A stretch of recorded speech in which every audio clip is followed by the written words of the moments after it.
It's standard and traditional at introductions like this to go through the series of academic accolades and qualifications of the speaker in order to impress upon you how qualified they are to share their knowledge. I have thought a lot about how I want to introduce Father Stephen Judd, and I think what I will probably suggest is that what is most important and most valuable about his formation as a priest and missionary and person is not where he went to school or the libraries that he studied in or the books that he's written or the articles that he's read or the talks that he's given, but it's the people that he's walked with. Entering into Latin America in 1975 in the Puno region of Peru, Father Judd embraced the pastoral strategy of what they called acompañamiento, which is to accompany and walk with people in their joys and in their sorrows and in their suffering. And that is the text upon which he has built his understanding of the Church of Latin America. It began with his work in communities in Puno and Altiplano in southern Peru at 13,000 feet, where he spent many, many years. It included spending time and staying in those communities when Sendero Luminoso, or the Shining Path Insurgency, active in Peru, ultra-violent Maoist sect, was attacking not only the communities that he worked with, but the very mission teams that he was a part of. Dead dogs hanging from telephone poles are signs that you're next, and Father Judd saw those many mornings when he woke up. So this is someone who has walked with the people, has witnessed the church, has accompanied them as they found their own voice and walked with them. After so many years in Peru, he eventually moved to Cochabamba, Bolivia, where he was the director of the Renewal Language Institute, where I met him. After a 36-hour flight with 3 small children, he was the happiest thing I had seen in a long time. He welcomed me to Bolivia. So I don't know anybody with the range of knowledge. Yes, he has a doctorate in the sociology of religions. Yes, he's learned from Gutierrez, and he's engaged everybody at every level, both personally, in the work that he's done, in the thoughtfulness that he's put into his time in Latin America. We really are privileged to have with us today Father Stephen Judd of Renewal.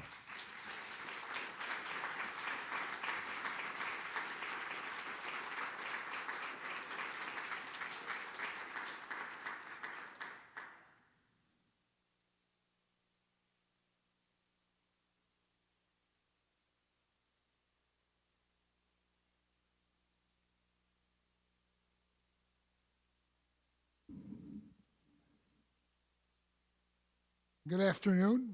Buenas tardes a todos y a todas. I'm delighted to be here at Creighton. Since Tom presented the proposal to come and share the experience of the renewal of the Latin American Church in light of Vatican II, I was singularly pleased by the theme and the topics and the 2 previous presentations as well.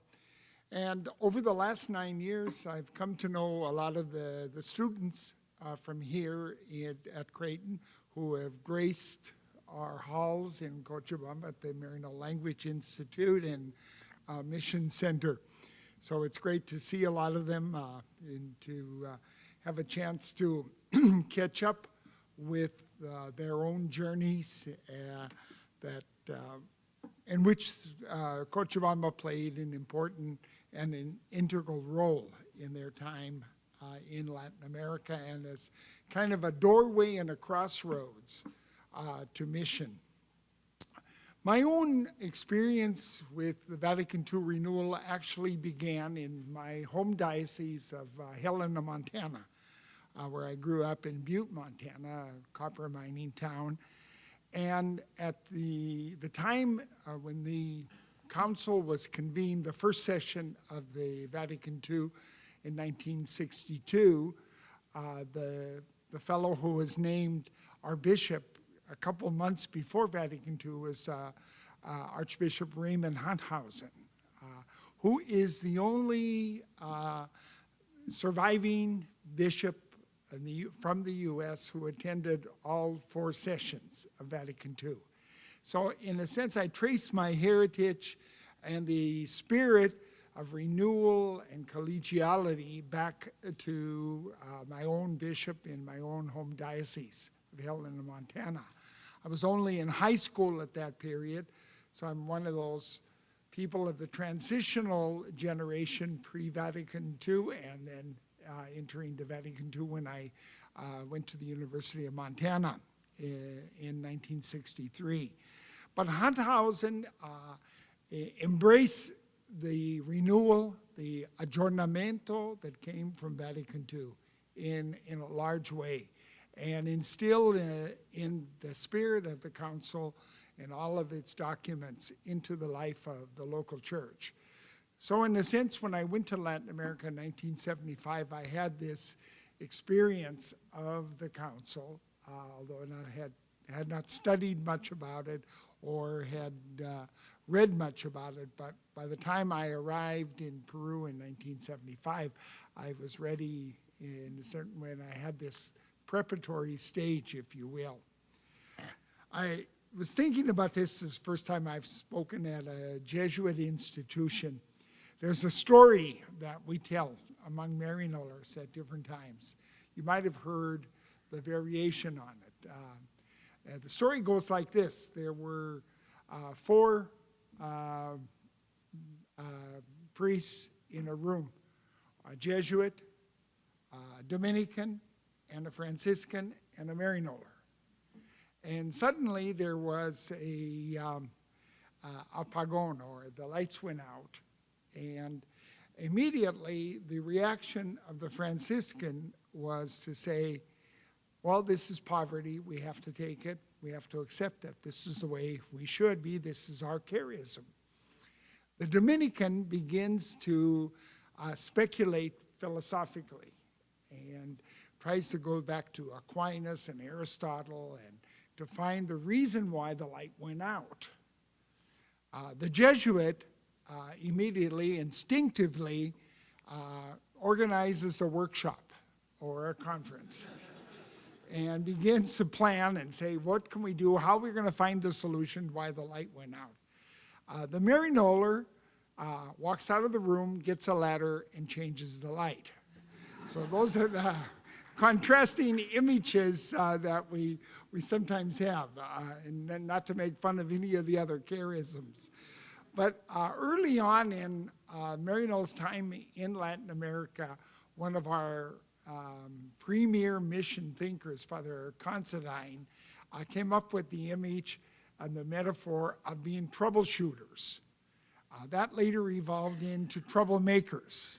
So we've gone from being troubleshooters to troublemakers in the eyes of many people in our mission journeys. If there's one image that is repeatedly appears in the discourses of Pope Francis, and we've been looking at a lot of Pope Francis these days, is the call and the challenge for all of us as church to go to the peripheries, to go to the outskirts, to the remote areas, to leave our comfort zones, and to branch out into those places. And this word made me think a lot in reading what he's been saying and what he's been doing, to go back and say, you know, the experience of the reception and the acceptance of Vatican II among people in Latin America has a lot to do with being on the peripheries. The periphery exerts a great symbolic pull. It means more than just going from one place, from a safe enclave into a remote area. It has figured in the imagination of people in the Americas for centuries. It's part of the whole colonial and the conquest experience in the 16th century of going out to the furthest end, to go further than the established settlements. It's interesting that in the meetings of the cardinals before the conclave when Jorge Mario Bergoglio, the Cardinal Archbishop of Buenos Aires, was there. And according to Cardinal Jaime Ortega from Havana, he recalls hearing Jorge Mario Bergoglio say, and I quote, "Church is called to go out of itself toward the peripheries, not only the geographical ones, but the existential peripheries, those of the mystery of sin, of suffering, of injustice, of ignorance, of thought, and of all kinds of misery," quote, unquote. So it was already in his mindset when before he was elected as Pope Francis, the image of the periphery. And when we stop and look at the last 40, 50 years of the church in Latin America, after the Second Vatican Council, we can see where the periphery has played a role, not only as a geographic place, but as a state of mind and a place. The English translation of periphery as the outskirts fails to adequately capture the multivalent richness of the Spanish word that carries a far deeper significance because of the uniqueness of this experience before and after the conquest and the colonization. It means more than physically going out to a remote area. It implies, rather, the life change that occurs in people involved in frontier, border-breaking experiences that mold and shape their worldview in surprising and transformative ways. Coming from the witness of someone of the stature of Pope Francis, it evokes and embodies a radical course change of direction, focus, and a perspective in the way one proclaims the gospel with a transformed worldview. Peripheral language has deep roots in the Latin American frontier experience, going back, as we said, to the period of the conquest, and the strategies used by the Spanish and Portuguese colonial settlements. As the recently deceased and highly recognized Jesuit church historian by the name of Jeffrey Kleiber, and some of you might have been exposed to his monumental work on the 450 years of Jesuit presence in Latin America, notes that in these strategies, the missions were the outer fringe of defense, along with the military garrisons. And this kind of strategy played out in the different settlements that were made, especially in the area. Many of you have seen the celebrated movie, The Mission, the film The Mission, of 25 years ago or so, that portrays the idea of the frontier and the periphery in a very graphic way. Today, we have an expanded notion of the periphery that is as much geographical as existential and symbolic in its meanings. What is not so well known is the effect that experiences have on those from the outside, influenced by the encounter with the people and places they settled. For most, the arrival of the Europeans signified violence and conquest, the search for gold, El Dorado. Others came with the religious zeal of the Counter-Reformation period in Europe. But when we stop to examine the narratives of the lives of those who arrived in frontier outposts, we can see that there was a process of transformation in the encounter with others who were different than they were. The well-known and prophetic Dominican friar Bartolome de las Casas, 1494 to 1566, who was one of the first arrivals in the New World. His father was on the second expedition with Columbus to what is today the Dominican Republic. His whole lifelong quest and his missionary incursions that took him to Cuba, to Venezuela, to Nicaragua, and many other, and finally to Mexico, to Chiapas, were defined in his own words as the search for the poor of Jesus Christ. And there are documents, thousands of documents and chronicles that attest to the transforming power of grace in these close encounters that occurred in the background and in the context of colonization.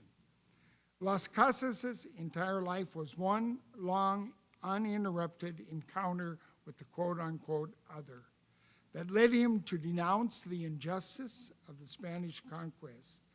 What was at stake for him and his followers was the very definition of the human condition, of the humanity of the conquered peoples, especially the indigenous. From the moment of his conversion, the former holder of indentured slaves, upon hearing the sermon of another Dominican friar, Antonio Montesinos, in 1511, and many of you have been to the Dominican Republic and know the statue that's in the harbor there of Antonio Montesinos, can understand the importance of that. But in the sermon on the fourth Sunday of Advent in 1511, Montesinos posed the question that is still the question today for many in Latin America. And the question is, are not these human beings also? The very nature of humanity was at stake in the debates. And it was a question that engaged Las Casas and has engaged all of us who have been graced and blessed to go to Latin America. By assuming this challenge, Las Casas became the precursor of the modern prophetic current in the Latin American church that has denounced oppression and exclusion of the poor. And in his own words, that is still an important question today, an important point, is the people who die before their time of an early and unjust death. Just as importantly, the other side of the prophetic call, not only the denouncing, new generations have stepped forward to announce the beginnings of a new dawn of changed relationships inspired by the gospel of the poor of Jesus Christ. Born of face-to-face encounters and nourished in the last 50 years by the renewal, the aggiornamento of the Second Vatican Council that has generated a great response and reforms and changes on every level from the 1960s onward. Without this background, we cannot begin to understand how the Vatican II experience as an event, and Orevator mentioned the work of O'Malley that talks about Vatican II as an event, an unfinished project, if you will, that has introduced a new way of being church in many regions of the Latin American continent and the Caribbean, and continues to serve as a reference point for the process of renewal. For many commentators and interpreters, the convening of the council represented a long and overdue and timely rapprochement with the modern world. And we have heard how in the case of Asia and in the case of Africa this afternoon, that Vatican II was really dealing with issues that came out of Europe. And as Peter Fahn said, Germany and French theologians who played such a prominent role. Although Karl Rahner, in his much heralded reflection, noted that Vatican II marked the emergence of an understanding of a truly world church for the first time, It has been generally accepted as popular knowledge that the contribution of the bishops from Latin America at the council was at best a minimal contribution. Even though the question of the presence of the poor surfaced early on at different times in the convening of the council by Pope John the 23rd in his opening discourse and in the much debated Schema 13 leading up to Gaudium et Spes.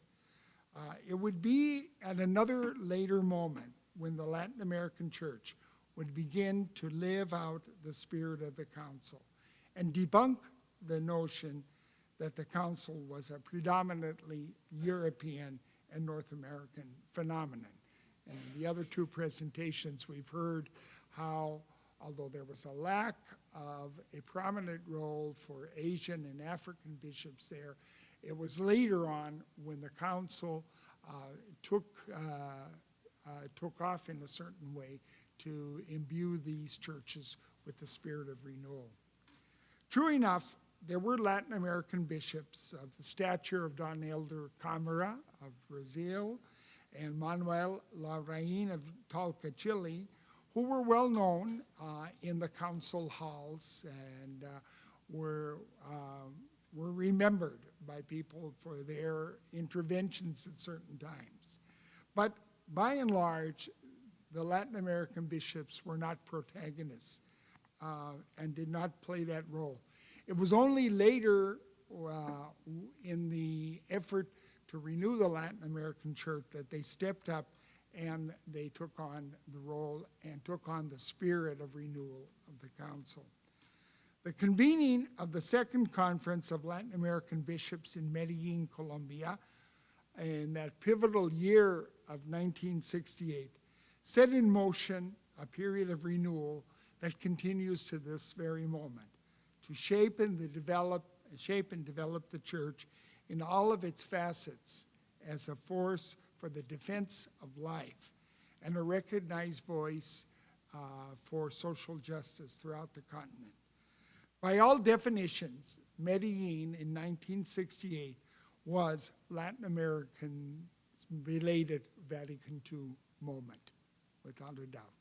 The first conference of Latin American bishops took place in 1955 in Rio de Janeiro, but very seldom has that been quoted, or very seldom have those documents really entered into the lifeblood of the church, as Medellin did, as we can see. The subsequent conferences of Latin American bishops of Salem, in Puebla, Mexico in 1979, in Santo Domingo in the Dominican Republic in 1992, and more recently, and now people are starting to take notice of what occurred in Aparecida, Brazil in 2007, the fifth General Conference of Latin American bishops.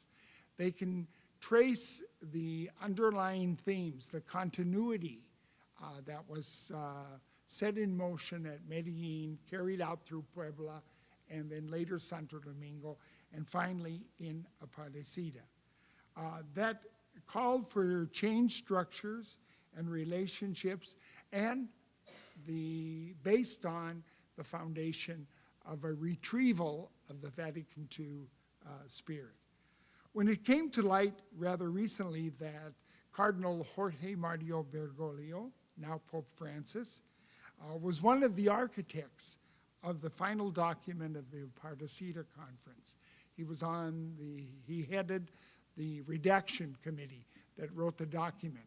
And you can begin to see the correspondences between the Aparecida document and now people are going back and rereading Aparecida and saying it deserves another look, another analysis, because of a lot that Pope Francis has said, and more recently in the Joy of the Gospel, Evangelii Gaudium. So in the call that is underscored in Aparecida is something that appears in many ways and forms in the Joy of the Gospel, and that is the call for missionary discipleship. It's a recurrent theme in the Padrecida, and it's carried forward in many different ways and reflections throughout Latin America. When we look at the much publicized forays into the periphery by Francis, they've become almost legendary in his years prior to becoming the Bishop of Rome in Buenos Aires, and now in this first year of his tenure, such as the Holy Thursday washing of the feet and his visit to the island of Lampedusa, where immigrants from Africa arrive under extreme conditions. They can only be described as examples of going out to the periphery. So Francis is not only speaking about the peripheries in his pronouncements and in documents, he's going there himself. The first year of his papacy can be summed up in this call that we have mentioned for Christians, for Christian people to engage in a constant search for yet undiscovered experiences of new peripheries. In that same year of 1968, during the when Medellin took place in September of that year, and 2 months before the opening of the Medellin conference, in the northern and peripheral coastal city of Chimbote in Peru. I don't know if any of you have ever been to Chimbote. It symbolizes the migration from the countryside to the city. A new city grew up. Many American missionaries from the United States began their missionary lives in the 1960s. It was a place where there was a devastating earthquake that killed 80,000 people took place.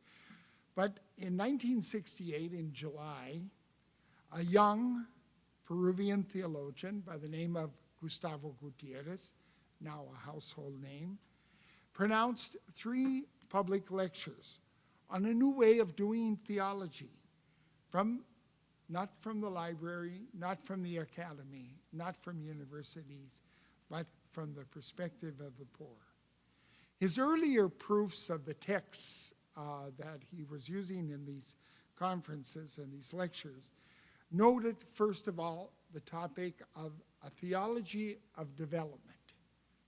A couple of days before he gave the lectures, he crossed out development and replaced it with the word liberation, a more biblically grounded word that has since entered into our vocabulary.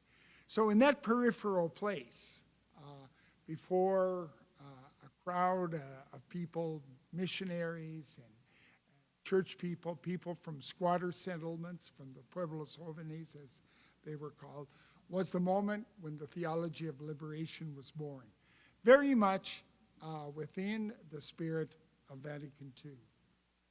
This experience on this moment reflected Gutierrez's experience first as a lay member of Catholic Action.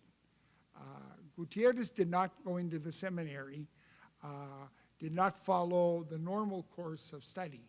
He was a medical student at San Marcos University in Lima, and an active member of Catholic Action groups. Those movements that came by way of Europe, young Catholic worker movements, movements of university students, and others, and he became a mentor to those movements in his outreach. And in his ministry in the squatter settlements, the pueblos jóvenes, places like Villa Salvador, where the students from here in Creighton go in their summer experiences. But also others that identified with the words that Gutierrez gave that day. And their outreach and their going to the peripheral areas of the cities and the countrysides. Thus, the stirrings and the beginnings of a new image of church were born.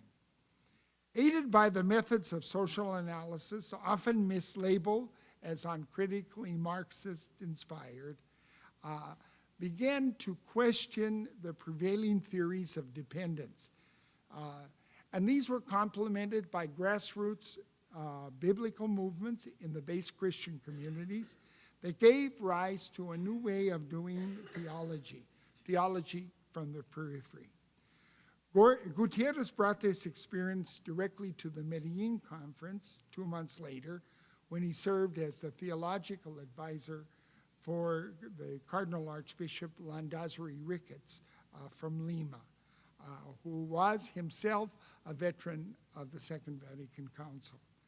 He and a coterie of other more pastorally minded bishops gathered at Medellin to set the Latin American church on a course that has often provoked criticism, censorship, and condemnation from various sectors.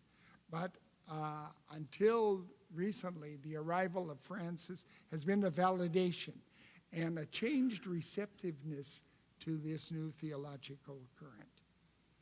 One of the most important touchstones for Gutierrez personally is the grounding of his theological and biblical perspectives in what he calls a quote, unquote, physical and spiritual nearness to the poor. If you had to sum up liberation theology, that would be the phrase that would best capture what it means. He traces this directly back to someone we mentioned earlier, the Dominican friar and bishop Bartolome de las Casas. And he attributes it to the openness of the spirit of renewal in his own life that came with the Second Vatican Council.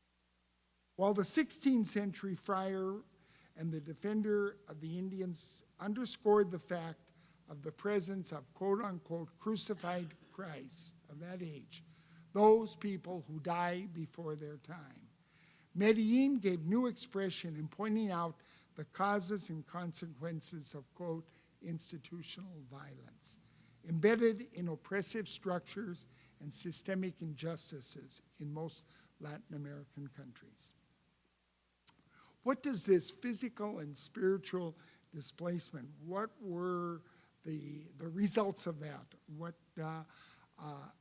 took place on these peripheral areas, the transformations that we spoke about? 50 years later, progressive sectors of the Latin American church have come together, different kinds of meetings to commemorate, like what you're doing here at Creighton, and it's been noted one of the few places in the U.S. church where groups have come together. So this is certainly applauded. This is historic. But in Brazil, on the anniversary of Vatican II in 2012, there was a large gathering of people who have been involved in this renewal process for the past 50 years. And although it's a changed context from the 1960s, they can see back in retrieving the historical memory, in awakening this memory, to the experiences, the formative experiences. And more often than not, these have taken place in peripheral areas. And what today we call an expanded notion of the periphery. Looking back on the developments of the past 50 years, Gutierrez in his talk, his recorded talk, reflects on the socio-cultural phenomenon of the quote-unquote eruption of the poor as a constant feature in the life of Christian communities in the continent.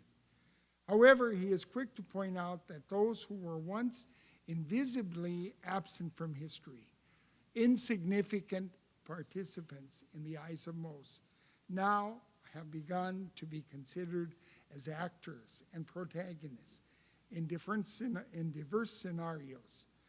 People who feel now empowered to make their claims known, far from the traditional centers of power. If at one time church people, involved people identified with this renewal and liberation theology, thought of ourselves as the voice of the voiceless, now we know the poor have discovered their own voice and have made it heard loud and clear. According to Gutierrez, Vatican II's call for the reading of the signs of the times was heeded by many sectors of the people of God. and it provoked a prophetic resonance among church leaders and faithful alike. The Spanish Jesuit theologian, living and working in Bolivia since 1982, Victor Codina, considers that Medellin and the subsequent conferences were veritable Pentecosts for the Latin American church, an original recreation and creative reception for the option for the poor. That, he goes on to add, is a surge in dialogue with indigenous and Afro-American cultures, and can also be attributed clearly and pointedly to this Vatican II Council. Both Gutierrez and Codina, among many others, consider Vatican II as a quote-unquote ecclesial kairos, or in Codina's words, an unparalleled eruption of the Spirit. Neither one or many of us deny that Vatican II was enthusiastically embraced by every sector of the Latin American church. In fact, many sectors rejected the Vatican II renewal and continue to reject it. Many consider those who followed the Spirit and lived it out and applied it day in and day out are an, a quote, Abrahamic minority.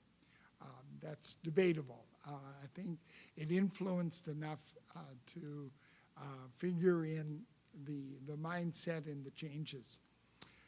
They do not pass over lightly the scrutiny of Vatican authorities that attempted to stifle creative theological thought and currents, exemplified by the two Vatican instructions of 1984 and 1986 from the Congregation of Doctrine and Faith. How ironic, and in a classic reversal of theological positions, what we call a pachacute, the world turned upside down in a way, was Gustavo's recent lecture at the book launching of the present prefect of the Congregation of Doctrine and Faith, Gerhard Muller. He presented the lecture in the presentation of Muller's book. Codina points out and carefully documents the mutual interaction in church leaders and theologians that produce such a windfall of creative theological reflection and writing. He also points out how the world of the poor and the social movements of which they lead and are part, with all of their contradictions and paradoxes, can be considered a significant privilege, quote, theological space, to generate creative theological thought in a new key. Another contribution to the renewal and the reception of Vatican II comes from something that is rarely mentioned or understood, and it was the contribution of the missionary movement from North America to Latin America that took place in the 1960s. I'd like to spend a little time just looking at some of the features of that movement that made such an impact on that. We cannot fully understand the effect of Vatican II in the Latin American church without taking into account the presence of the North American missionary movement and its insertion largely into peripheral areas of the cities and countryside in the same period of the 1960s. It coincided very much with Medellin, the arrival of literally thousands of missionaries, the 10% that Pope John XXIII asked the churches of the north to send to the south. One of the best attempts was Gerald Costello's mission to Latin America, the successes and failures of a 20th century crusade, written in 1979, and in preparation for the 1997 Synod of America that brought together bishops and church leaders and observers from all over the Americas. the U.S. Catholic Bishops' Conference commissioned a landmark study entitled Sharing Faith Across the Hemisphere by Dr. Mary McGlone, commissioned by the church leaders here in the States to show the impact that Latin America has had on the U.S. church. And it's a considerable impact if we look around and if we stop to consider it.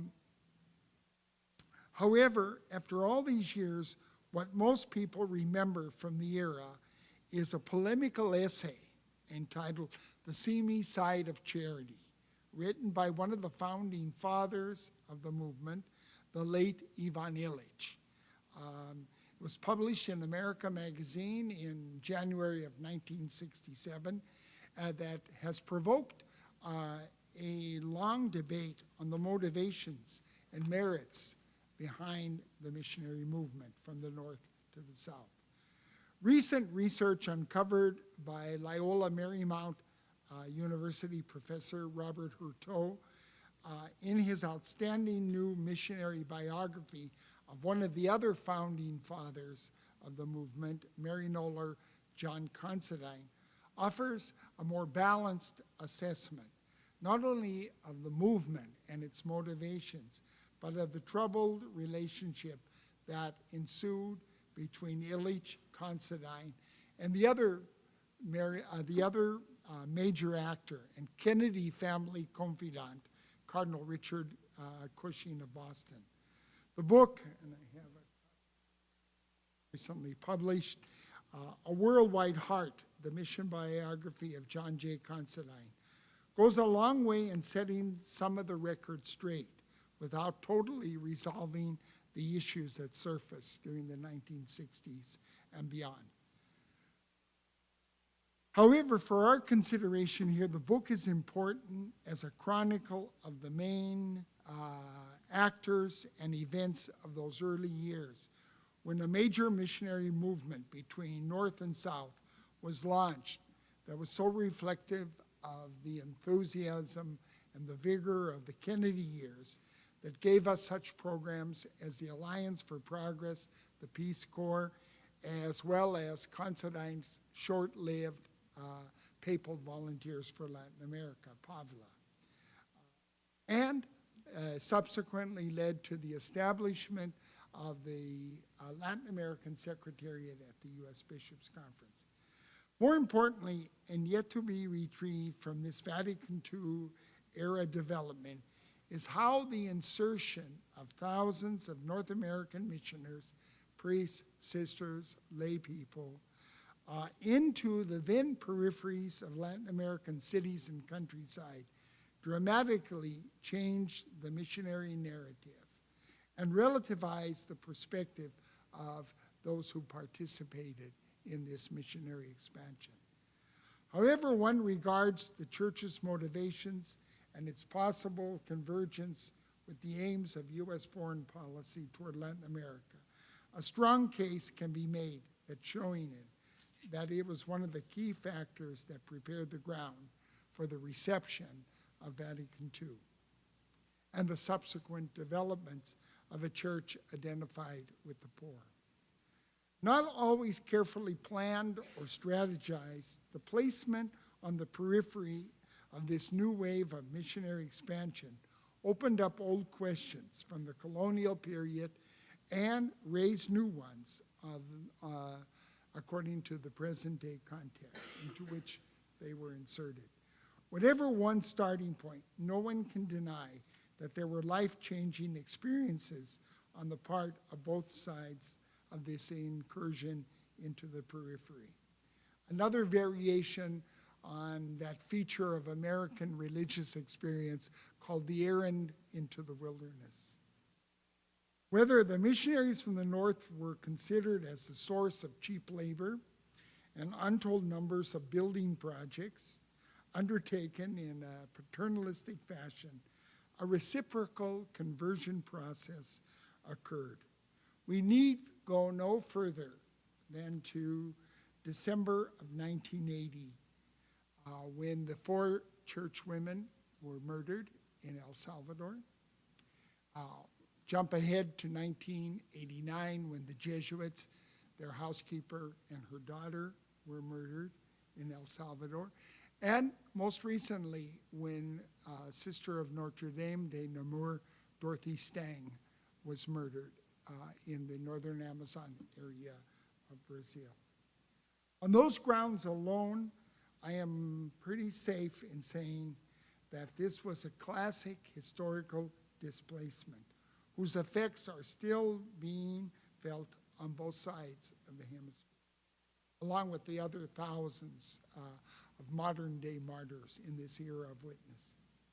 From the outset of the arrival of Maryknoll missionaries to Latin America in the early 1940s, missionaries were not sent to safe Catholic enclaves of private schools in capital cities, but to the peripheral hinterlands of Bolivia, Peru, Chile, Mexico, and Guatemala, again underscoring the connection to the continuation of this frontier placement and displacement. Many North American missionaries of the generation of which I claim to belong were supporters of and active witnesses to the unfolding reception of Vatican II as it took place in many areas around the continent. The effects of a changed worldview, of a transformation. Moreover, many played a large role in promoting a people of God ecclesiology by a changed pastoral style, implementing base Christian communities and innovative pastoral popular education strategies around the continent. This was the era of Paulo Freire, the pedagogy of the oppressed. One of the other fruits of the Vatican II renewal was the displacement of the Latin American women and men religious, not only North Americans, to the same remote rural and urban areas where they exercised their ministries, and gave rise to a new self-understanding of consecrated religious life based on its quote-unquote prophetic mystical nature.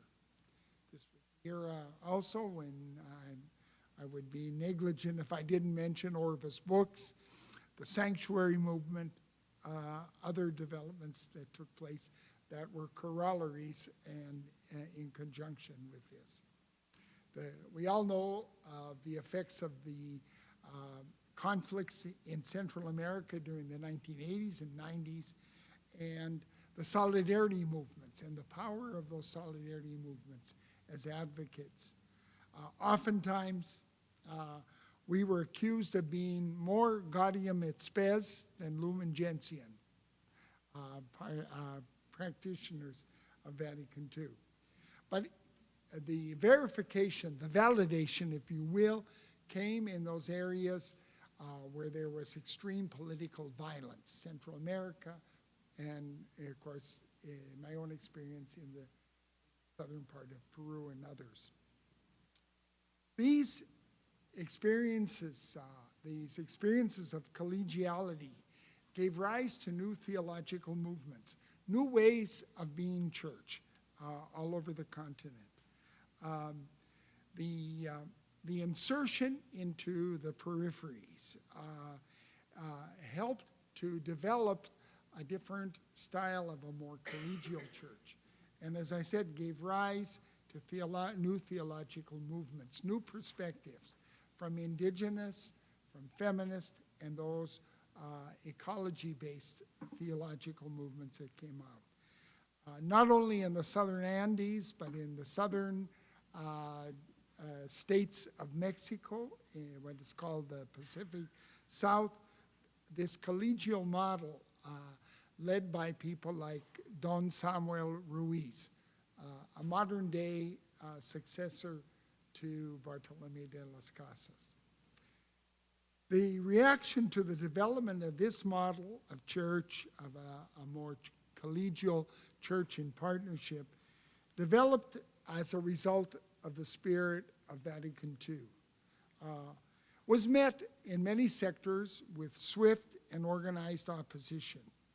Episcopal appointments of men less pastorally inclined and more rigidly doctrinal in their approach were aimed at dismantling, or at the very least, slowing down the process of ecclesial renewal in Latin America.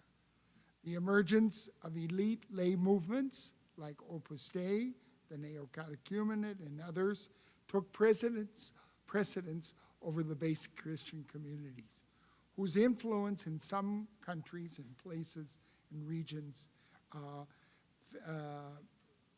began to wane, except in a few isolated areas.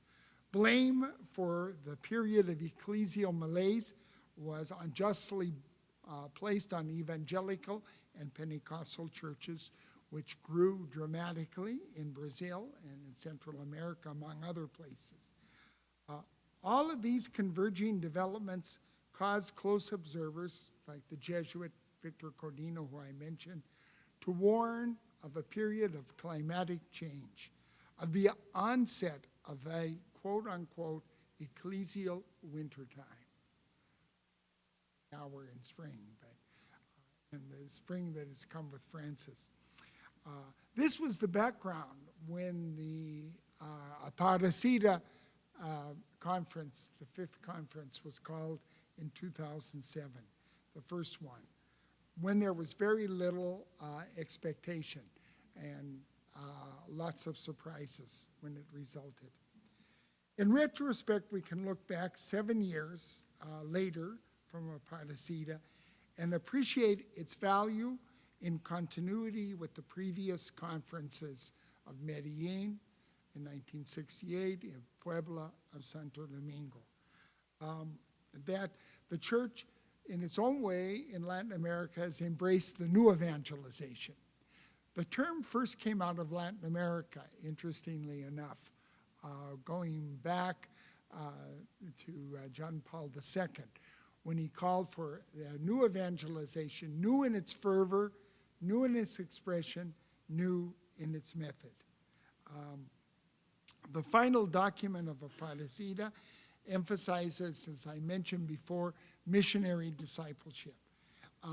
It was welcomed in progressive church circles for providing a new impetus to a church lately become complacent, in need of a new structural renewal present in this post-Vatican II period. A church placed in a quote-unquote permanent state of mission. The internal reform of obsolete church structures is something that stands out, is underscored in the Aparecida document. The agenda at Aparecida urged new pastoral approaches to revive and capture the church's role as a leaven in the mass, to use biblical language. In the words of the late Oblate of Mary missioner in Bolivia, Gregorio Iriarte, fermento en vez de cemento, ferment instead of cement. So this has been the motto adopted, the slogan adopted by many sectors in this new missionary moment. I'm going to jump ahead to looking at how do we understand this missionary discipleship. Mission, as we say, to the plazas. Mission away from the confines of parish structures, of movements, of others. What does the existential periphery mean, in the words of Pope Francis? And the way that will lead us to a prophetic dialogue. Peter Fun mentioned repeatedly last night the importance for the Asia Church embracing the Vatican II experience as dialogue. Dialogue is very important in Latin America, intercultural dialogue.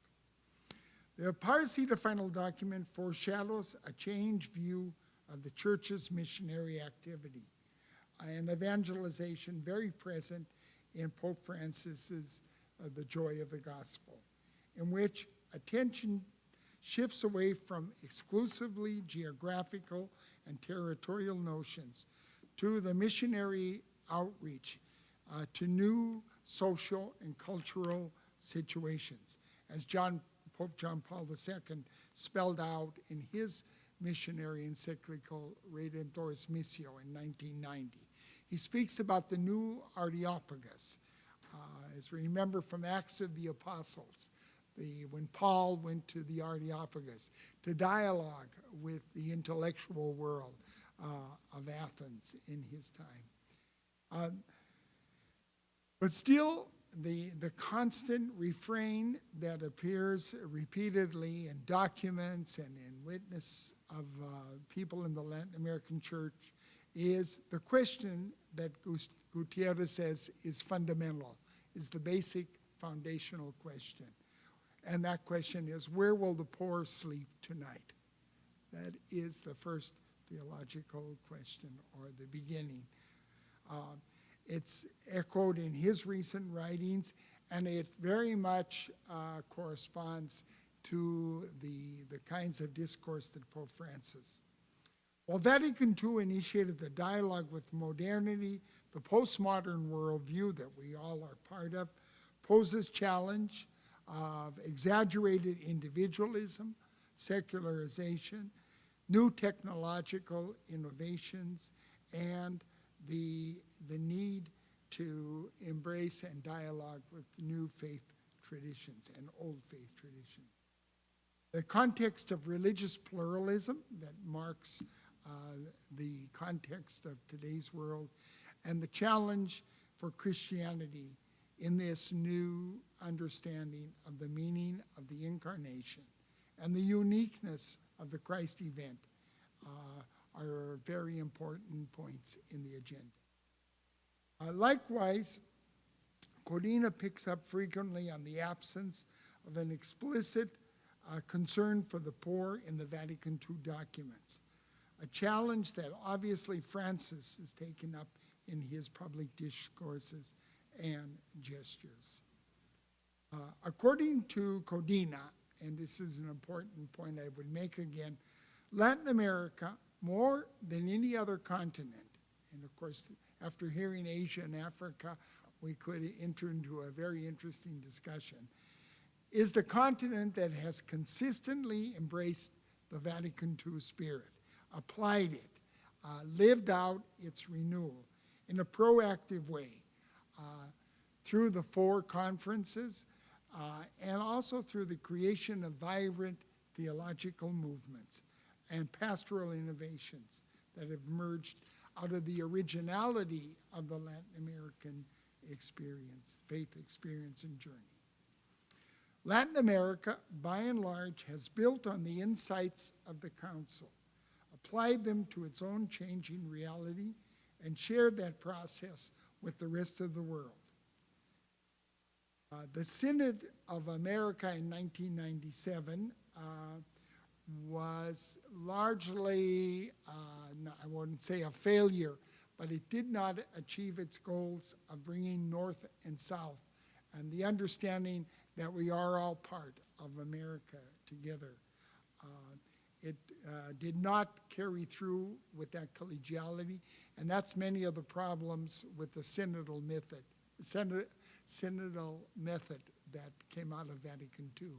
But that in Africa, as was pointed out earlier today, has taken root.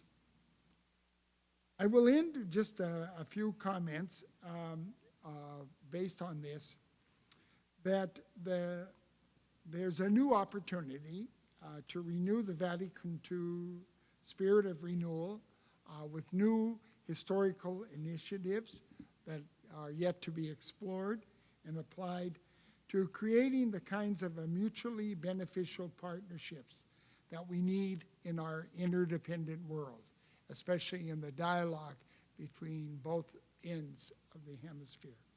The Latin American reality is more than ever a present reality on both sides of the Rio Grande, largely through immigration, but through other forms of social and cultural interchange. Geopolitical borders no longer restrict human movements, despite efforts to police and shore up those borders. With this has come a realization that we, as Americans, North, South, Central, share a common destiny as peoples, along with our respective faith journeys. Nowhere is this more apparent than the challenge, the ever-present challenge, to forge stronger ecclesial relationships between North and South as a continuation of fulfilling the promise set out by Vatican II. Rather than propose a programmatic approach to make this happen, many of you are involved in programmatic approaches with the interchanges, with the student trips, with the different experiences that have marked life here at Creighton. A programmatic approach isn't enough to make this happen, as we've noted throughout this presentation. It can only come by going out again to the peripheries as a necessary first step, as Francis has called us to do. As we have seen, those peripheries take on multiple forms in shifting social contexts. What is needed is the formation of new social, cultural, and religious imaginaries, a new kind of quote-unquote mindfulness with respect to true in-depth intercultural encounters. For that inspiration, and with this I will close, I continually return, as I often do, to an essay written by the ever-relevant mystic Thomas Merton, we all know, that served as a prologue to his publication of his collected works in Spanish, published in Buenos Aires, Argentina in 1957. This is a source personally of wisdom and deep insight.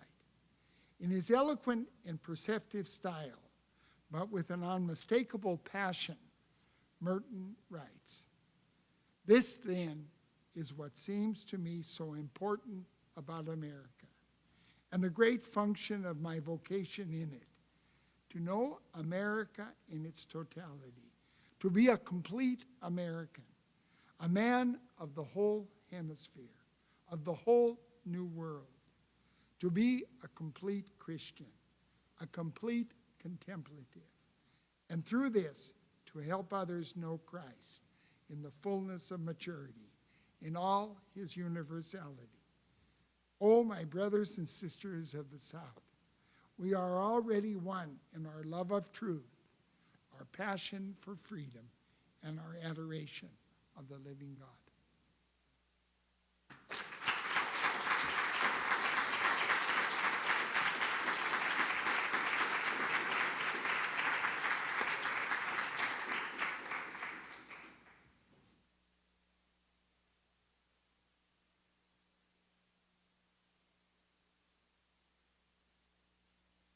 Thank you very much, Father Judd.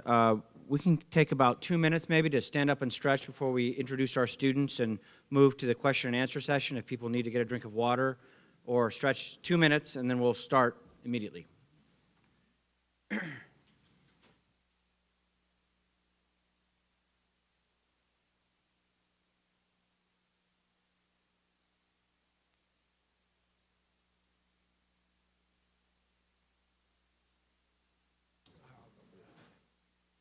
Can we advance to your slide? Is that next or what?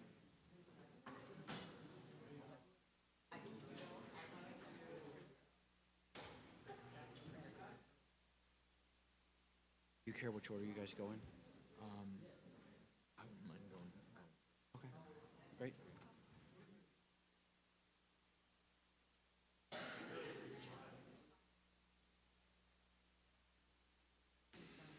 Hey, Annie. Good, how are you?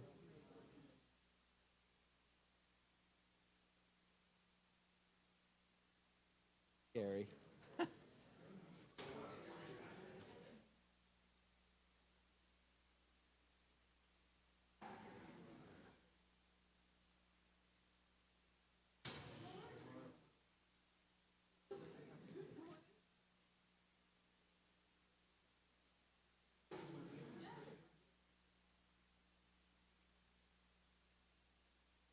If we can move back toward our seats, our 2 minutes are almost up. I really meant 2 minutes.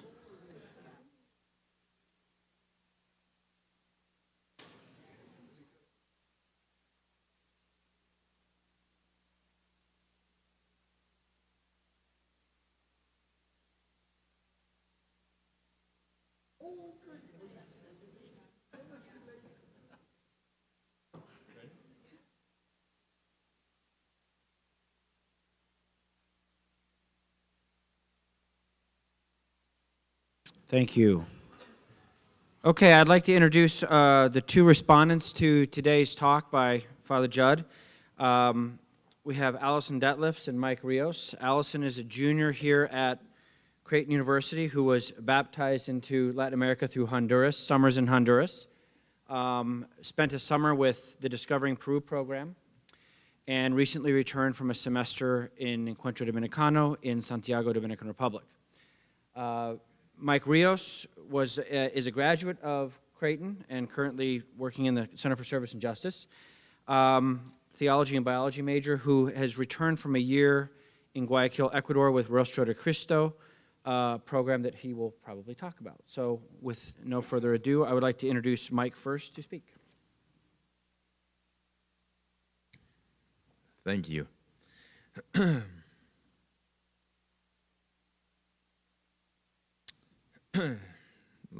Las inundaciones, los desalojados, Dios nos cuida, no pasa nada.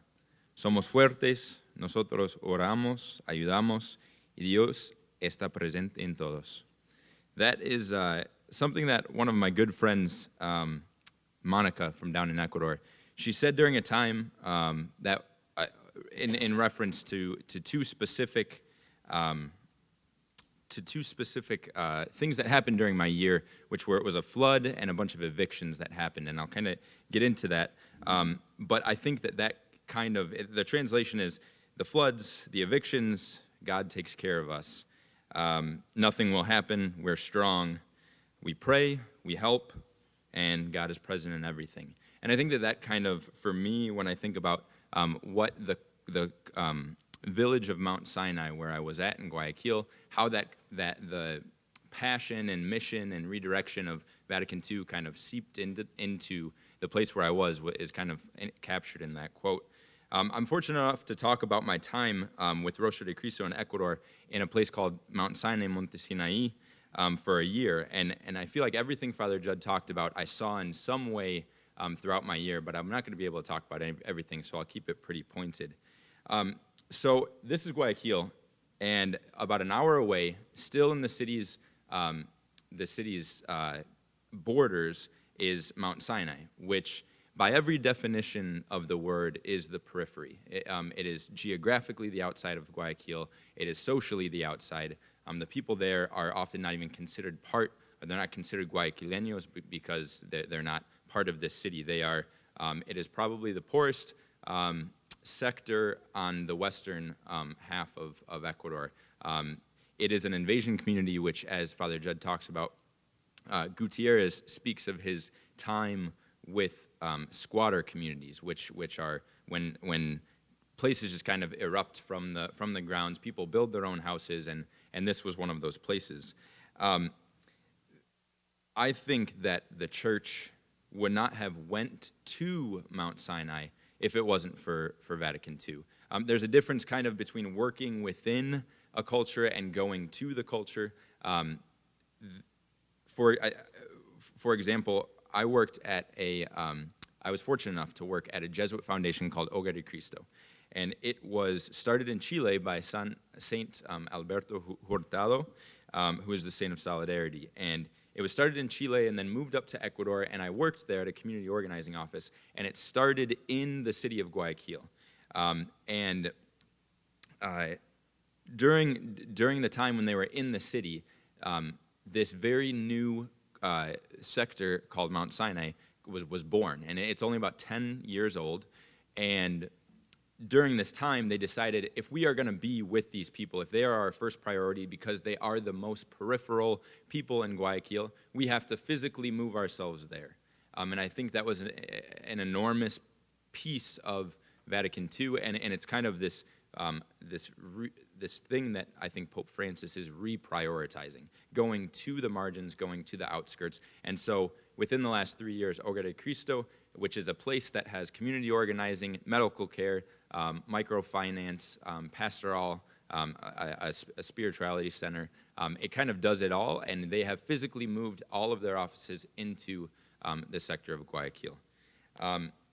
To kind of give you a sense of where I lived, it was a place of all dirt roads. In the middle is a tanquero, a water truck. There was no running water. There were a lot of what Father Judd mentioned as apagones, like the lights would shut out. It was, in every sense of the word, kind of this marginalized place. The government didn't want to put in infrastructure, and that is kind of how it stayed. However, right before I get into what makes it unique in the sense of how I think the Vatican II-esque things have kind of been born there and how things are moving there, one thing that Father Judd talked about is this enculturation of these places that are like this typically have a far range of demographics. So you have people coming in from the city, coming outside of the city where it just got too expensive. So you have Guayaquileños. You also have people coming in from the mountains, the indigenous people. You have people coming up from the north in Ecuador coming down to this place because it's close to the city, and this idea of urbanization where the closer you are to the city, the more wealthy you are, the better off you are. And those people from the north are from Esmeralda. They're typically darker skinned. And so now you have a place where when you preach, when you're preaching the gospel, when you are in church with people, you are not just with Ecuadorians in the sense that you are with Guayaquil residents. You are with all of these subcultures of Ecuador. And so I think that Vatican II paved the way for the church to take a variety of actions in this. One of the things that Father Judd talked about is these base communities, and that's kind of what I wanted to just bring up.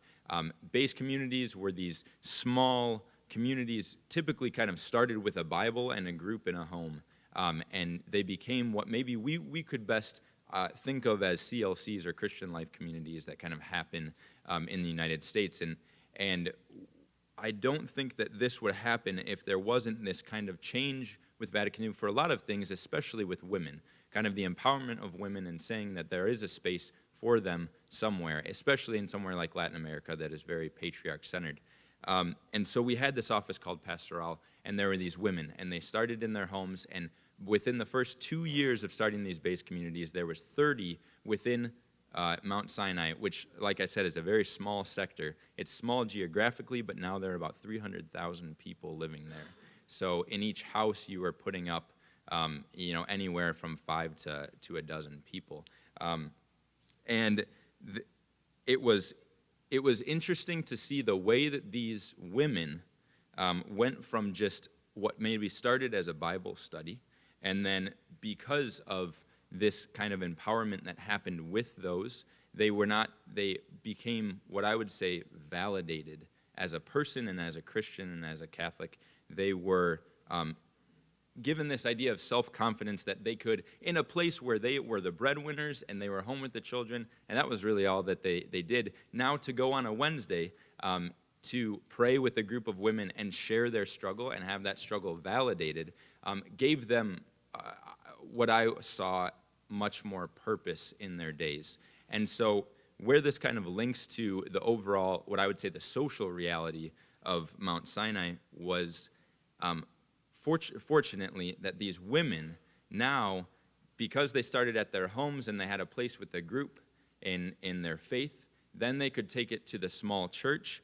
And these are just some pictures. The floods that I talked about were extremely, it was a really hard time during the year. We were there during them, but without any gutters or anything. The floods kind of ran the streets up to people's waists and chests, and this was one of the things that my friend Monica, she was talking about. So these base communities, they started in this faith, and then they were able, because of that, they were able to move to their church. And so now they're volunteering at church to read the readings, help with bring up the gifts, things that women before these base communities really wouldn't even think about. And so they became empowered in their church, very small chapel, but then it led to them organizing things like this, which was our Palm Sunday. And it was one of my favorite parts of working with the church while I was down there. They all made crosses and these beautiful pieces that they sold and donated the money towards the effort to bettering Mount Sinai.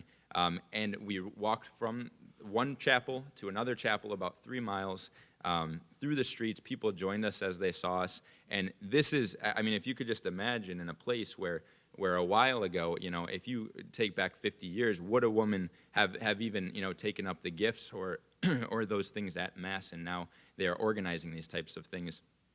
And then it went from that to this political realm, because the reality in where I lived was that the land that we lived on was illegal. And so during my time, there was a big effort towards trying to legalize this land that was sold to people unknowingly by what they would call land traffickers, and that's why it's called an invasion community, and that is why the government doesn't come out and give infrastructure. And so now we have these women who are part of a base community now being part of a community organizing community. And they would, this woman, Sylvia, who was really involved in the church, by the end of the year that I was there, she was going into City Hall and going on protests in the city, which was just a transformation even in the 1 year that I was there. And so what I would say in terms of what this idea of the Second Vatican Council empowering the poor, and as Father Judd said, the poor have discovered their voice. It wasn't really any longer we are the voice for the voiceless. It's recognizing they have their own, and it's growing louder and it's growing stronger. And I can testify to that idea because I think I was really able to see it. Father Judd used the word renewal.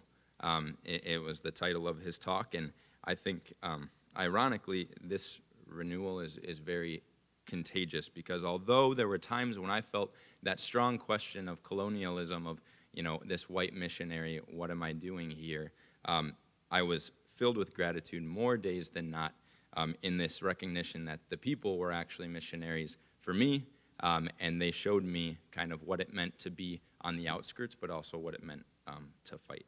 So thank you very much, and que Dios te bendiga.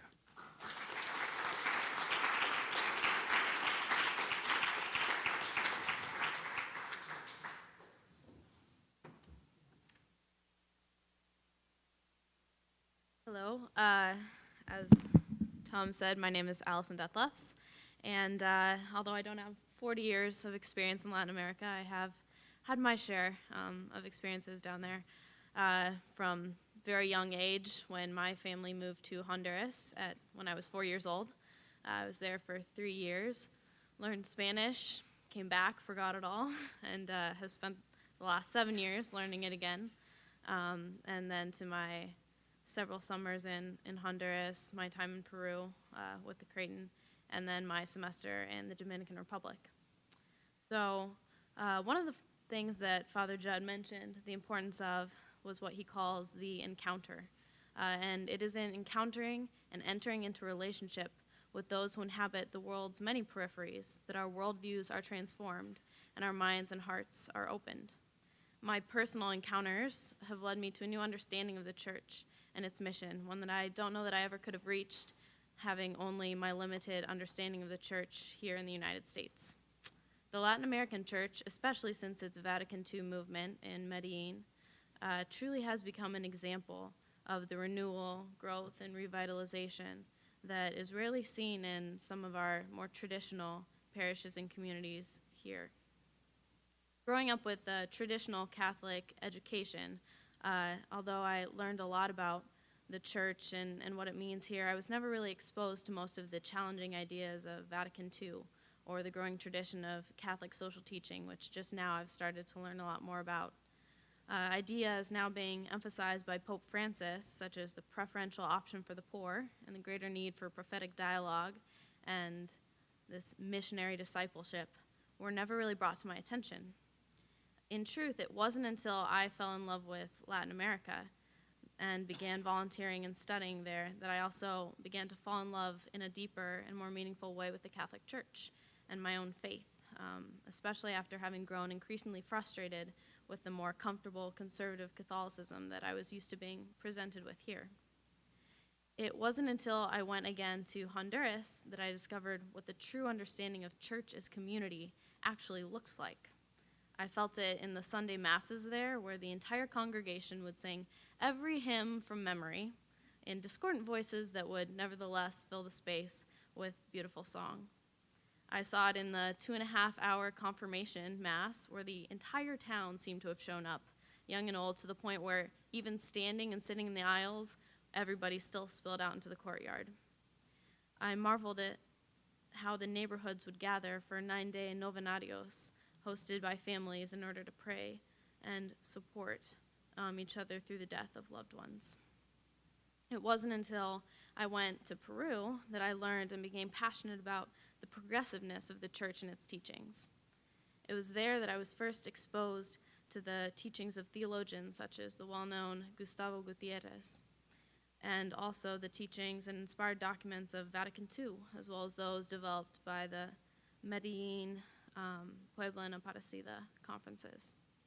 I saw them come to life in the works of dedicated women who strove to provide food and support in the struggling neighborhoods in Villa El Salvador, and as well as educate and care for the children of the women in the neighborhood. I came to a new appreciation of the meaning of this word periphery and the definition of church as truly the people of God, as opposed to just a mere building. As the community came together for Mass one evening in the middle of a dimly lit dirt road in between neighborhood houses. Sharing the Eucharist there amid the nighttime noise, wandering dogs, children, taxi cabs, I truly felt the radical message and meaning of Eucharist as a real challenge to bringing about the kingdom of God here on earth, especially for the most marginalized and oppressed among us. It wasn't until I went to the Dominican Republic that I experienced the church as an active and relevant part of all facets of life. I remember being wonderfully astounded Sunday after Sunday as I listened to homilies that applied the week's readings to people's daily realities and constantly stressed the wider obligations people had to their community, especially to the poor and the vulnerable. I saw how much people relied on their faith in the rural campos and the integral role that it played in their communities. Staying with a family in one of these campos, I woke up every morning to the sounds of roosters and my grandma Lydia warbling along to the morning mass, booming from Radio Santa Maria. Lydia is a hardworking woman who cooks all day to feed her family and never hesitates to press a meal upon the many random community members who would show up at her door. Although she rarely left her home, I would tag along as she, as the other community members, diligently swept and prepared their tiny church, which would probably fit into my parish's chapel, for the masses that they were able to celebrate with a visiting priest just once a month. And I also got to listen to stories of how this wonderful old woman would go to community's members' houses to pray for them and care for them when they were sick. For her and so many other people that I met, the church was not just a place where they attended Mass on Sundays. It was their community, their family, and their support system all rolled into one. In individuals like her, as well as the communities I became a part of, I saw the church alive and embraced in a way that I've never seen it diffused in my own parish here at home. There was one particularly defining moment that always stands out in my mind when I think of the spirit of the Latin American church. When I was in Ocotepeque, Honduras, 2 years ago, I would go to Mass every Sunday with a large group of the kids from the orphanage that I was volunteering at. We would squeeze ourselves into the pews, and I usually spent most of the Mass weighed down by several little bodies. One Sunday, we filed into the crowded church, and I was greeted enthusiastically by a mentally handicapped young girl, maybe 10 or 12 years old, who flashed me the most dazzling smile. As I sat down, I watched her wander among the crowds, mingling with strangers, completely oblivious to the ritual that was starting around her. Eventually, she came back and sat down with an elderly woman right behind me. The Mass began, and somehow she made her way to my side, clinging to my hand and resting her head on my shoulder, occasionally glancing up at me to give me that heartbreaking smile. The Mass began, and there we stood, hand in hand. I was overcome by an unshakable and a powerful realization. that Christ was truly and physically present with me in that moment in the form of this little girl. I knew without a shred of doubt that if God were to come down and be with us, he would not have chosen to reveal himself in my rich middle-class parish back at home, nor would he have appeared as a figure of power, prestige, or honor. No, God was right there, living and breathing amid the multitudes of the vulnerable and voiceless souls who, despite their difficult circumstances, still came together to offer praise and thanks to the one who professed to set them free and wipe every tear from their eyes. Just as I was coming to the realization of the amazing blessing the Spirit had filled in this little body beside me, she withdrew her hand and made her way slowly up to the altar. She walked up the steps and stopped right by the priest just as he began to consecrate the gifts at the altar. No one moved to stop her or told her to leave, and tears filled my eyes as I witnessed the true body and presence of Christ shining forth for all to see, both in the Eucharist and beside it, in this beautiful, beaming child, so full with his boundless love. In this moment, I was able to come to a fuller understanding of why we need to make a preferential option for the poor the basis for all that we do, because I truly think that it is with the poor that we most clearly find the presence of God.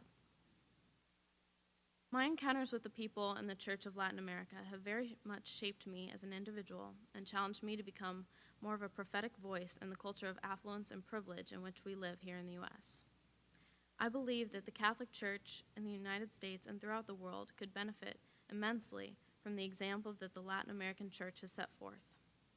As our world becomes strongly connected and more interdependent, we desperately need a new generation of Catholics who will exemplify, as Father Judd described, a new type of social, cultural, and religious imaginary who see the world through a new mindfulness and respect to true, in-depth intercultural encounters.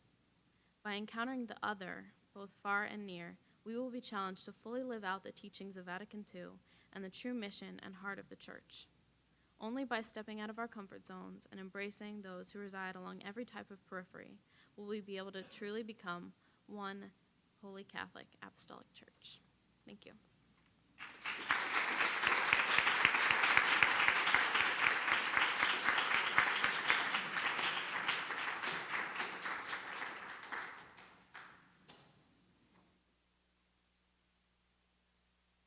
Okay, maybe the panel will take questions if people have them on whatever topic you think is relevant. Pass around a microphone again if we need to.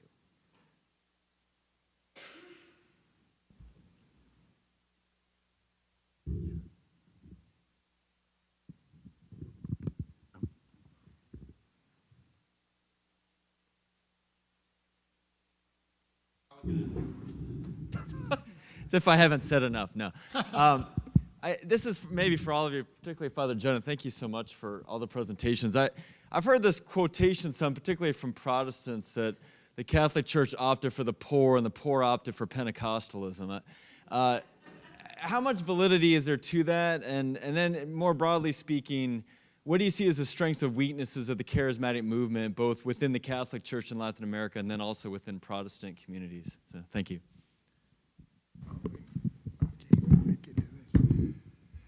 No, that's a very good observation. I probably should have used that quote because it's used so often. I think,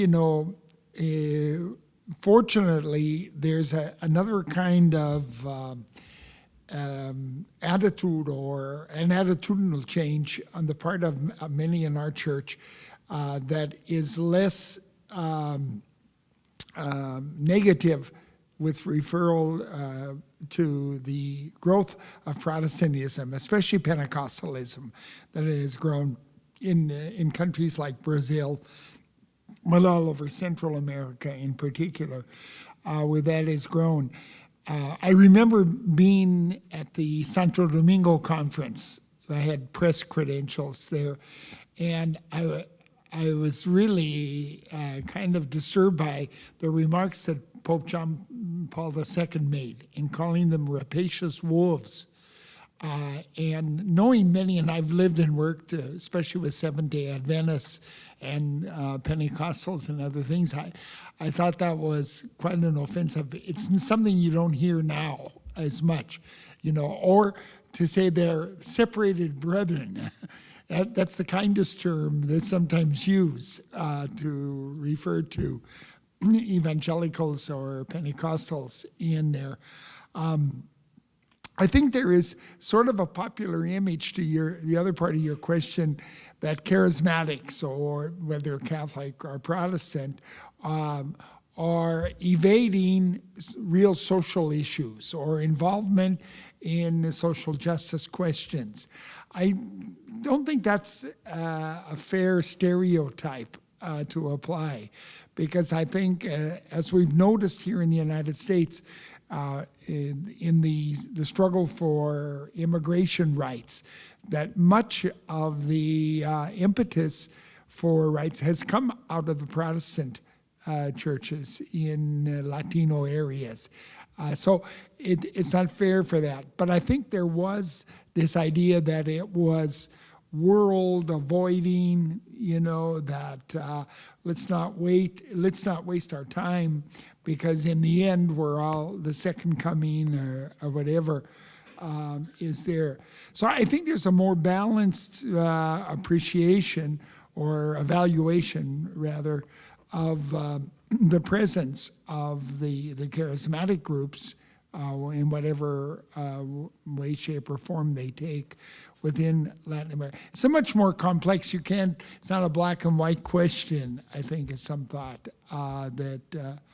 And there used to be, many of the churches, the Protestant churches, are getting money from the U.S., especially used to hear that in Central America.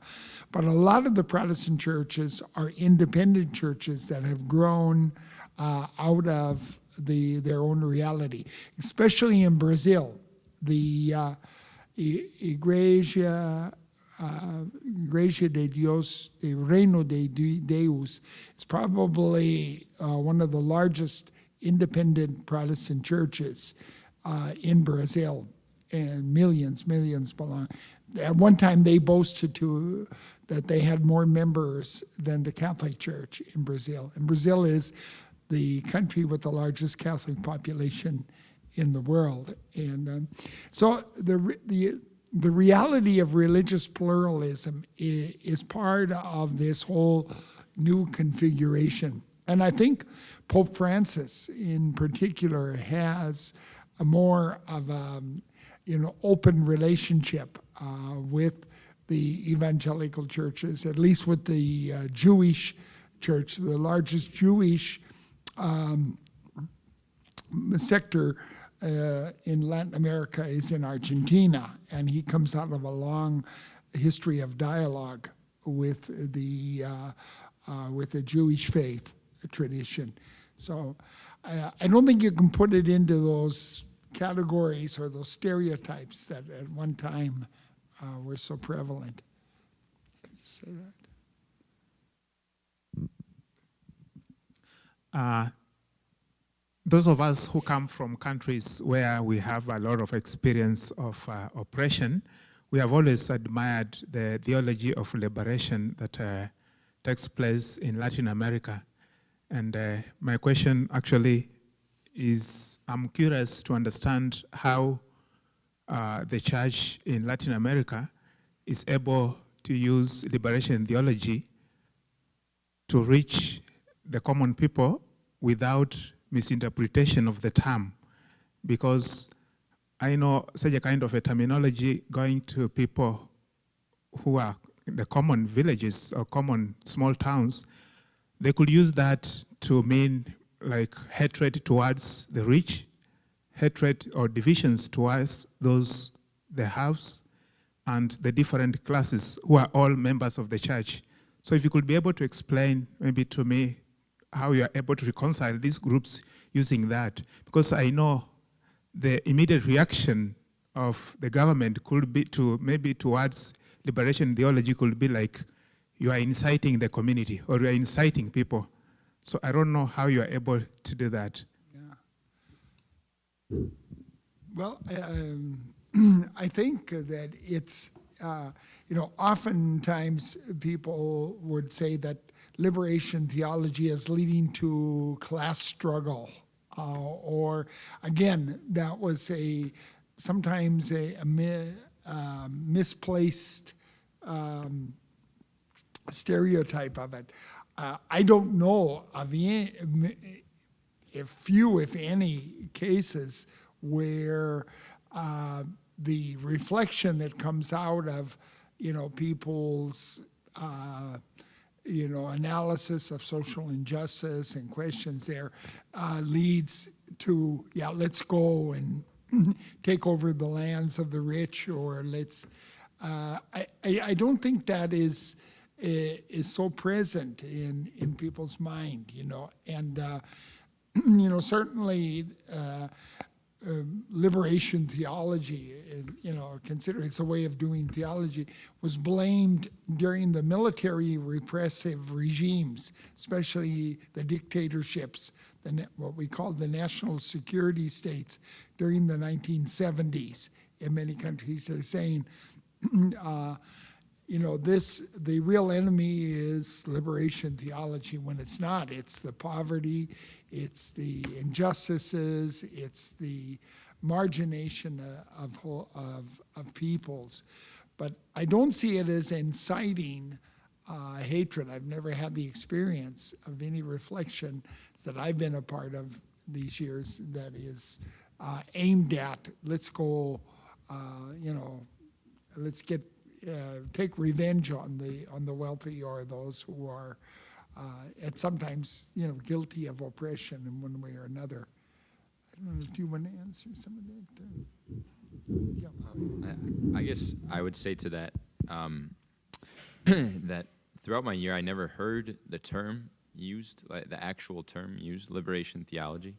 But we only had one parish in Mount Sinai, 3 chapels, one parish that kind of spanned every main pocket, and but what was going on there was very much in line, and so I guess maybe that was even an avoidance of any kind of misconstrued concept, was that it was this idea of more so like, how are we going to give the women and the children and the men in these churches like a sense of worth, so that they can begin to do things for themselves and realize that they have rights, and it was a combination of different organizations working with the church, but I never heard that actual term used, and maybe that was for the better. I'm not sure, but I saw kind of the pillars and values of it acting out in the work that they were doing.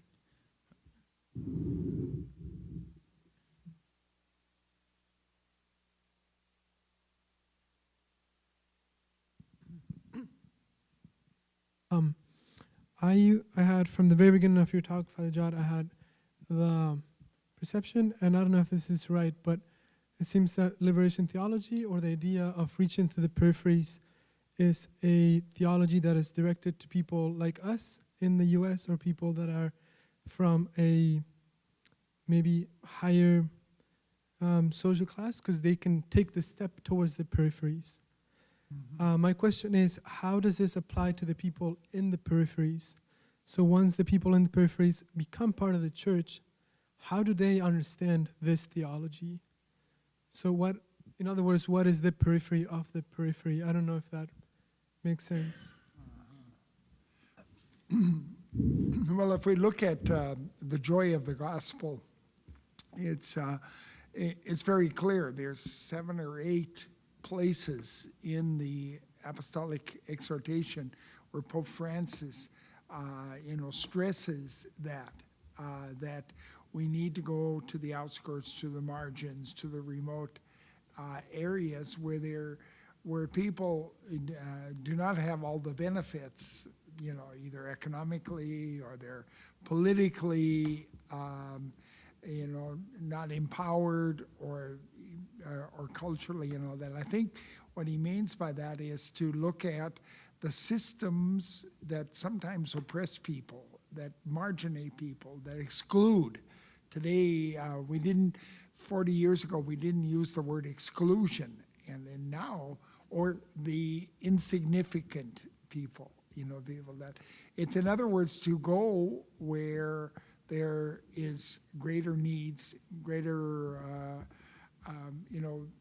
necessities for people, to put your efforts and your resources, your human resources as well as your financial resources, and to go and the outreach to those areas is an important dimension of the call to discipleship, And I mean, you can look at the life of Jesus and his calling people.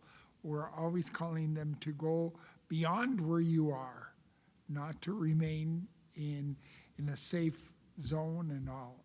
As Christians, that's almost an integral part of our identity as in accepting the call to discipleship. That's something that doesn't enter into our language that much. Am I called to be a disciple, or am I called to?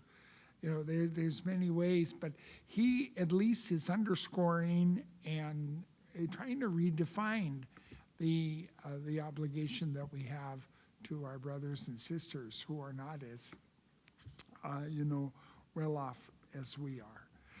There's a phrase that he uses in the Joy of the Gospel.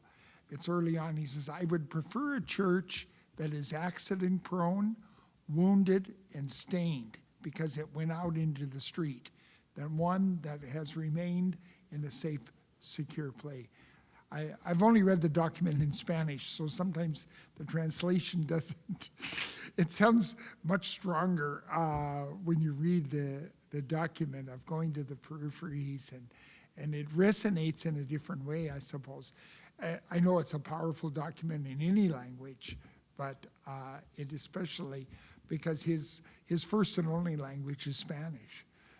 He gets by in Italian just barely, but when you read the document, it's very colloquial, very conversational. There's a phrase in the document which says, "We have to get rid of the attitude, this is the way we've always done it." How many times you've heard that in institutions or communities say, "This is the way it's always done. We'll just keep doing it that way." Well, if it works, don't fix it. Kind of. He says, no, we have to get rid of attitudes like that. We have to get rid of our own, mindsets, change our paradigms, our ways of looking at each other and looking in relationships. The stress of going to the peripheries is really a concept of mission that is relational. It's not the church providing services, or people come.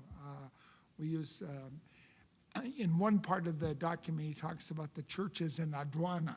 Aduana is the customs house. The church has to be different. The church has to be in service, but not just a all-purpose bank or a full service. Service bank. It has to be engaged and with people and living close in it. That's why he used the phrase, going back to Holy Thursday, a church that smells like the sheep. I don't know how that comes out in English, but it's to take on the smell of the sheep. That was practically, he said that on Holy Thursday, right? 1 month after he was named Pope. And that kind of language, it may clash with the way we generally talk at times, but it's strong. It's very strong language when you look at it, and it doesn't mince any words in saying that, so it's. But I think all of us as Christian people, as Catholic Christian people, have that in us, that it should be in our DNA, that we go out from the security and the safety and the comfort zones that we have built up. I just want to thank the panel here. We're going to kind of wind it up, and there's some announcements from Eileen, but if we could give everyone a hand, thank you very much.